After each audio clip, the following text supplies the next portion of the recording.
والعاقبة للمتقين والصلاة والسلام على نبينا محمد وعلى آله وأصحابه أجمعين أما بعد۔ محترم حضرات، قرآن کریم پر عمل کا حکم اللہ تعالیٰ نے دیا ہے اور قرآن کریم سے نازل کیا گیا ہے کہ اس پر لوگ عمل کریں اور اس کے احکام کو اپنی زندگی میں نافذ کریں۔ جو قرآن میں حلال کر دیا گیا اس کو حلال ٹھہرائیں، جو حرام کر دی گئی چیزیں ان سے بچیں اور رسول کی مطلق اتباع کریں۔ اور اس سلسلے میں جب اللہ اور اس کے رسول کا حکم آ جائے تو کسی چور چرا کی گنجائش باقی نہ رکھیں، بلکہ فوراً سے تسلیم خم کر دیں کہ یہ قرآن مجید کے نزول کا مقصد بھی ہے اور قرآن مجید کی ہدایات بھی ہے۔ قرآن مجید پہ جو عمل کرے گا اس کے فوائد اور ثمرات کیا ہے، اس سلسلے میں ایک بات گزری کہ دنیا میں اور آخرت میں دونوں میں اس کے کچھ فوائد ہیں۔ دنیا میں تو یہ فائدہ ہے کہ آدمی گمراہ نہیں ہوگا،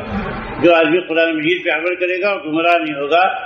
اور اخروی اور دنیاوی دونوں فائدہ یہ ہے کہ بدبختی سے قریب نہیں آئے گی، بدبختی سے محفوظ رہے گا، قیامت کے دن برے حساب سے بچے گا۔ ایک فائدہ اس کا یہ ہوا، اور دوسرا فائدہ یہ ہے کہ قرآن مجید پر عمل کرنا دنیا اور آخرت کی کامیابی کا سبب ہے۔ اللہ تعالیٰ فرماتا ہے فالذین آمنوا بہ وعزروہ ونصروہ واتبعوا النور الذی انزل معہ اولئک هم المفلحون۔ سورہ اعراف کی 157 نمبر کی آیت ہے، جس میں فرمایا گیا کہ جو لوگ ان پر ایمان لائے اور ان کی توقیر کی اور ان کی مدد کی اور اس نور کی پیروی کی جو ان کے ساتھ نازل کیا گیا ہے، تو یہی لوگ کامیاب ہونے والے ہیں۔ یعنی جو رسول پر ایمان لے آئیں اور رسول کی عزت و توقیر کریں اور ان کی مدد کریں اور اس نور کی پیروی کریں۔ جو ہے حافظ ابن کثیر رحمہ اللہ فرماتے ہیں کہ اس نور سے مراد قرآن اور وہ وحی ہے جسے لے کر وہ لوگوں کے درمیان تبلیغ کے لیے تشریف لے آئے تھے۔ تو اللہ تعالیٰ فرماتا ہے اولئک هم المفلحون، یہی لوگ کامیاب ہیں، اس دنیا میں بھی کامیاب ہیں اور آخرت میں بھی کامیاب ہیں۔ حضرت دارمی نے اپنی سند سے حضرت ابو موسیٰ اشعری رضی اللہ عنہ سے روایت کی ہے کہ ان ھذا القرآن کائن علیکم وزرا، یہ قرآن تمہارے اوپر وبال بھی بن سکتا ہے۔ اتبعوا ھذا القرآن، تو اس قرآن کی پیروی کرو، ولا یتبعنکم، اور یہ قرآن تمہارے پیچھے نہ پڑ جائے، کیونکہ جو قرآن کی پیروی کرتا ہے وہ اسے جنت کے باغوں میں لے جاتا ہے۔ اور روایت طویل ہے لیکن یہاں مختصر بیان کی گئی، تو جنت کے باغوں میں لے جائے گا۔ اس سے برعکس اگر قرآن کسی کے پیچھے پڑ جائے تو وہ ہلاکت اور بربادی میں پڑ جائے گا، انہیں اللہ سے شکایت کرے گا۔ اور جیسا کہ بات اس آیت میں گزری کہ یا ربی ان قوم اتخذوا ھذا القرآن مہجورا، کہ اے رب میری قوم کے لوگوں نے اس قرآن کو چھوڑ دیا تھا، تو اللہ سے شکایت کرے گا۔ تو اس صورت میں آدمی پریشانی مبتلا ہو جائے گا۔ لیکن جو آدمی قرآن کی پیروی کرتا ہے تو قرآن کیا ہے، اس کو جنت کے باغوں میں لے جائے گا۔ اور تیسری چیز کہ قرآن دنیا اور آخرت میں رحمت کے حصول کا سبب ہے۔ اللہ تعالیٰ فرماتا وَهَذَا كِتَابٌ أَنزَلْنَاهُ مُبَارَكٌ فَاتَّبِعُوهُ وَاتَّقُوا لَعَلَّكُمْ تُرْحَمُونَ، یہ کتاب ہے جس کو ہم نے نازل کیا، یہ برکت والی ہے، مبارک ہے، تو تم سب اسی کی پیروی کرو اور ڈرتے رہو، تقوی اختیار کرو تاکہ تم پر رحم کیا جائے۔ امام طبری فرماتے ہیں کہ اللہ جل ثناؤہ فرماتا ہے کہ یہ کتاب جس کو ہم نے نازل کیا ہے مبارک ہے، اس سے مراد یہ قرآن جو ہم نے اپنے نبی محمد صلی اللہ علیہ وسلم پر نازل کیا ہے، تو تم سب اسی کی پیروی کرو، تو یعنی اس کو اپنا امام بناؤ، جس کے پیچھے چلو، اور جو کچھ اس میں ہے اے لوگوں اس پر عمل کرو، واتقوا، اور اللہ سے ڈرتے رہو اپنی ذات کے بارے میں کہ کہیں تم جو ہے قرآن کے اندر جو باتیں پائی جاتی ہیں ان پر عمل کو ضائع نہ کر دو اور اس کے حدود کو تجاوز کر جاؤ اور اس کے حرام کردہ چیزوں کو حلال کر دو۔ اور فرمایا کہ لعلکم ترحمون، تو تاکہ تم پر رحم کیا جائے، تم اللہ کے عذاب سے اور اس کی دردناک سزا سے بچ جاؤ۔ تو اور ابن کثیر رحمۃ اللہ فرماتے ہیں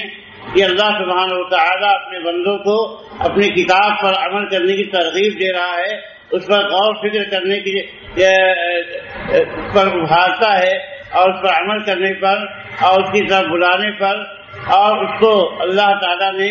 موصوف کیا ہے برکت سے، لیکن یہ برکت ان لوگوں کے لیے ہے جو اس کی پیروی کرے اور دنیا اور آخرت میں اس پر عمل کرے، تو دنیا اور آخرت میں یہ بات ان کو ملے گی، کیونکہ یہ اللہ تعالیٰ کی مضبوط رسی ہے، اللہ تعالیٰ کی مضبوط رسی یہ قرآن ہے۔ تو جو ہے اللہ یہ رحمت کیا ہے، یقینی ہے ان لوگوں کے لیے جو دنیا اور آخرت دونوں جگہ ملے گی، جو قرآن کی اتباع اور قرآن پر عمل کرے۔ اور چوتھا فائدہ یہ ہے کہ قرآن کیا ہے، آخرت میں شفاعت کا سبب ہے، یعنی گنہگاروں کو کیا ہوگا، شفاعت کی ضرورت ہوگی کہ اللہ اس کو بخش دے، معاف کر دے۔ تو یہ اللہ کی مہربانی ہے کہ اپنے بعض بندوں کو یا بعض جو ہے اعمال کو اس بات کی اللہ تعالیٰ اجازت دے گا کہ وہ سفارش کریں لوگوں کی جو گنہگار ہیں، ان کی سفارش کریں۔ تو اللہ نواس ابن سمعان کلبی رضی اللہ تعالیٰ سے روایت ہے، بیان فرماتے ہیں کہ سمعت النبی صلی اللہ علیہ وسلم یقول یؤتی بالقرآن یوم القیامۃ واہلہ الذین کانوا یعملون بہ تقدمہ سورۃ البقرۃ وآل عمران۔ فرمایا کہ قرآن کو قیامت کے دن اور اہل قرآن کو لایا جائے گا، وہ ان اہل قرآن کو جو اس پر عمل کرتے تھے، اور ان کے آگے آگے سورہ بقرہ اور آل عمران ہوں گے۔ تو پیشوائی کرنے کے لیے صورتیں آگے آگے چلیں گی، اور اللہ کے رسول صلی اللہ علیہ وسلم نے ان کی 3 مثالیں بیان فرمائی ہیں، اور اس کے بعد کہتے ہیں صحابی کہ میں کبھی بھولا نہیں۔ آپ نے فرمایا کأنہما غمامتان او ذلتان سوداوان بینہما شرق او کأنہما حلقان من طیر صواف تحاجان من صاحبہما، گویا کہ دونوں بادل ہیں یا سیاہ صاحبان ہیں کہ جن کے درمیان چمک ہے، یا وہ دونوں پرندوں کا جھنڈ ہیں جو فرا باندھے ہیں، سب باندھے ہیں، جو اپنے پڑھنے والوں کا دفاع کرتے ہیں۔ تو اس حدیث میں بیان کیا گیا ہے کہ جو لوگ دنیا میں قرآن پر عمل کرنے والے ہیں، قرآن قیامت کی ان کی سفارش کرے گا۔ تو یہ بھی بہت بڑا فائدہ ہے قرآن پڑھنے اور اس پر عمل کرنے کا۔ اور ایسے ہی قرآن مجید پر عمل کرنا گناہوں کا کفارہ ہے اور اصلاح حال کا ذریعہ ہے۔ اللہ تعالیٰ فرماتا ہے والذین آمنوا وعملوا الصالحات وآمنوا بما نزل على محمد وهو الحق من ربهم كفر عنهم سیئاتهم واصلح بالهم۔ سورہ محمد کی آیت نمبر 2، جس میں اللہ تعالیٰ فرماتا ہے جو لوگ ایمان لائے اور انہوں نے نیک اعمال کیے اور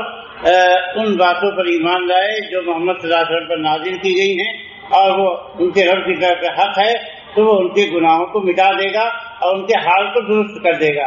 تو لوگ کہتے ہیں حالت خراب ہے، حالت پتلی ہے، تو اللہ تعالیٰ جو ہے نسخہ بتا رہا ہے کہ پتلی حالت کو اچھا کرنے کا ذریعہ کیا ہے، قرآن کو پڑھنا اور قرآن پہ عمل کرنا ہے۔ اس آیت میں 2 فائدہ بتایا ہے قرآن پر عمل کرنے کا، ایک تو یہ کہ کفر عنہم سیئاتہم، ان کے گناہوں کو مٹائے گا، اور دوسرا فائدہ یہ ہے کہ ان کے حال کو اللہ تعالیٰ درست کر دے گا۔ اور امام قرطبی فرماتے ہیں کہ آمنوا بما نزل علی محمد کا مطلب یہ ہے کہ محمد صلی اللہ علیہ وسلم کی ذرا بھی مخالفت نہیں کرتے۔ اور سفیان ثوری فرماتے ہیں وَهُوَ الْحَقُّ مِن رَبِّهِمْ، مراد یہ ہے کہ ان کا ایمان جو ہے حق ہے ان کے رب کی طرف سے، اور کہا گیا کہ اس سے مراد قرآن ہے کہ وہ ان کے رب کی طرف سے حق ہے، اور اپنے پہلے کی جو کتابیں آئی ہیں قرآن نے اس کو منسوخ کر دیا ہے۔ فرمایا کفر عنہم سیئاتہم اے ما مضی من سیئاتہم قبل الایمان، یعنی ایمان لانے سے پہلے ان کے جو گناہ تھے ان کو جو ہے مٹا دے گا اور ان کے حالات کو درست کر دے گا۔ مجاہد وغیرہ یہ تفسیر کرتے ہیں، اور قتادہ جو ہے کہتے ہیں ان کا حال درست کر دے گا، اور ابن عباس کہتے ہیں ان کے امور کو جو ہے اللہ تعالیٰ درست کر دے گا۔ اور یہ تینوں معنی قریب قریب ہیں، اور جو ان کے دنیا سے متعلق باتیں ہیں ان کے اصلاح پر اس کی تفسیر کی گئی ہے، اور نقاش نے بیان کیا کہ ان کی نیتوں کو درست کر دے گا۔ اس سے اس تفسیر کی بنیاد پہ جو ہے ان کے دین کی صلاح پر یہ بات محمول ہوگی، یعنی ان کے دین کو درست کر دے گا۔ امام شنقیطی رحمۃ اللہ فرماتے ہیں غفر لهم ذنوبهم وتجاوز لهم عن اعمالهم السیئۃ، مطلب یہ ہے کہ ان کے گناہوں کو معاف کر دے گا اور ان کے برے اعمال سے درگزر فرمائے گا. وَأَصْلَحَ بَالَهُمْ أَصْلَحَ لَهُمْ شَأْنَهُمْ وَهَادَهُمْ إِصْلَاحًا لَا فَسَادَ مَعَهُ. اور ان کے شان اور ان کے حال کو ایسے درست کر دے گا کہ جس کے ساتھ کوئی فساد نہیں پایا جائے گا. اور امام طبری رحمۃ اللہ فرماتے ہیں وَأَصْلَحَ بَالَهُمْ وَأَصْلَحَ شَأْنَهُمْ وَهَادَهُمْ فِي الدُّنْيَا عِنْدَ أَوْلِيَائِهِ. ان کے حال اور ان کے معاملے کو درست کر دے گا اپنے اولیاء کے نزدیک. تو پھر آخرتی اور آخرت میں یہ تو دنیا میں ہوگا اور آخرت میں ان اورثهم النعیم الابدی والخلود الدائم فی جناتی. ان کو جو ہے دائمی نعمت اور ہمیشگی کی بقا عطا فرمائے گا جنت اپنی جنتوں میں. تو یہ جو ہے اس کے پاکیزہ ثمرات ہیں اور اس کے پسندیدہ فضائل ہیں اور بہترین جزا دنیا اور آخرت کی ہے ان لوگوں کے لیے قرآن مجید پر عمل کرنے والے ہیں جس کے عوامر کو مضبوطی کے ساتھ پکڑ لینے والے ہیں. آپ بتائیے کہ اتنی ساری فضیلت کے باوجود کیا کوئی آدمی ہے جو اپنا جو ہے اپنی کمر کس لے تاکہ یہ بلند درجات کو حاصل ہو جائیں اور اللہ تعالیٰ جو اس کا مالک اور کائنات کا رب ہے اس کی رضامندی اس کو حاصل ہو جائے اور اس طرح سے وہ کامیاب ہو جائے. کون لوگ ہیں جو اس کے لیے تیار ہیں؟ وہ بڑے خوش نصیب ہوں گے. اور اللہ تعالیٰ سے ہم دعا مانگتے ہیں کہ اللہ تعالیٰ ہمیں بھی انہیں میں شامل فرمائے جو قرآن کو پڑھتے ہیں, قرآن کو سمجھتے ہیں, قرآن پر عمل کرتے ہیں اور قرآن پر عمل کرنے کی جو ثمرات اور فوائد ہیں اللہ تعالیٰ ان سے ہمیں مالا مال فرمائے اور اجر و ثواب سے ہمیں محروم نہ کرے. اقول قولی ھذا واستغفر اللہ لی ولکم ولسائر المسلمین من کل ذنب وصلی اللہ تعالی علی نبینا محمد.